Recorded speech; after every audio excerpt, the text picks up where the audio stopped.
cuts your airfare price tag almost down to a third.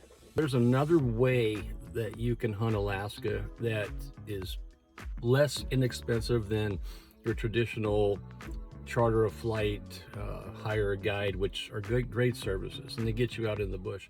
But there's another way that you can do this.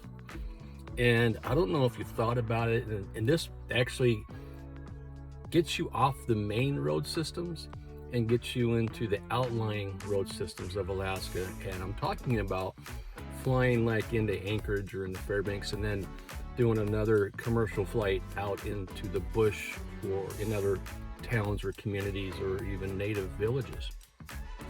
And there's a lot that you can do that about that actually. And if you consider it, I mean, your commercial flights are by far going to be the cheapest. And then you can implement a one-way transporter flight, or maybe more importantly, an air taxi flight out into the wilderness, and then float from there back down to the community or town or village that you originated from. And that cuts your air taxi services in half. And quite often, you'll be chartering the service by the hour instead of by the round trip package. Because when you charter with an air taxi service, you're chartering, if you say, I want to go on a moose hunt, they're going to give you a complete package and they're going to take you where they want. Same with Caribou. If you say, hey, I want to fly out of this village up into this river system, a place that is safe enough to land, and drop me off. I'll take care of it from there. I'm going to float my way back down that river system, back into the main river system, back to that town or village. It cuts your airfare price tag almost down to a third. Not even, I mean, less than half, down to a third, because you're just doing a drop-off flight. You're not chartering a moose hunt, and you're not chartering or a caribou hunt. This is a big deal, okay?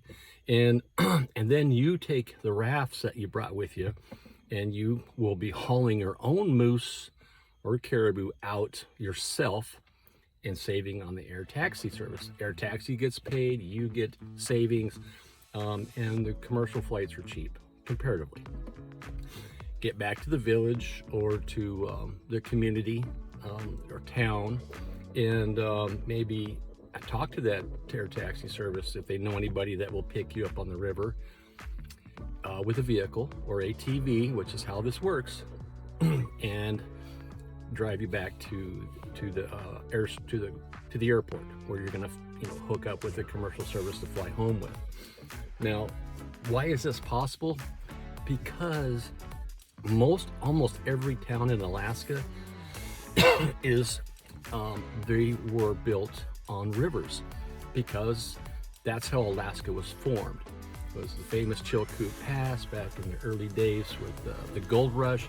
Everybody climbed the pass and hiked down to the famous Yukon River, and therefore the Yukon River got inhabited and towns were built along tributaries along that river system, and then upwards into other river systems. And usually they were salmon. They could sustain their life with salmon. So most of your towns are on rivers.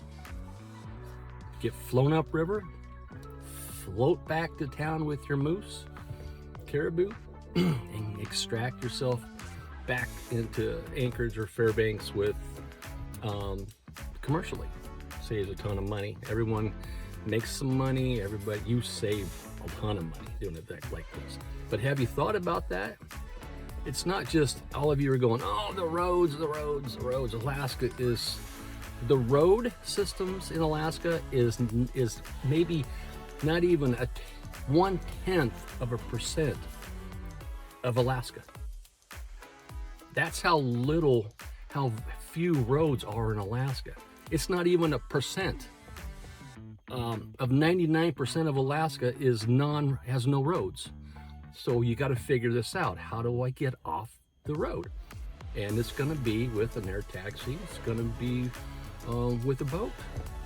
And ATVs they have their uses, but you all know if you're hunting in an ATV zone, and that's the only place you're going to go is in the zones where they allow ATVs to be off-road, and the rest of Alaska is not allowing that. So, but you get into these outlying communities, that's where your savings is going to be.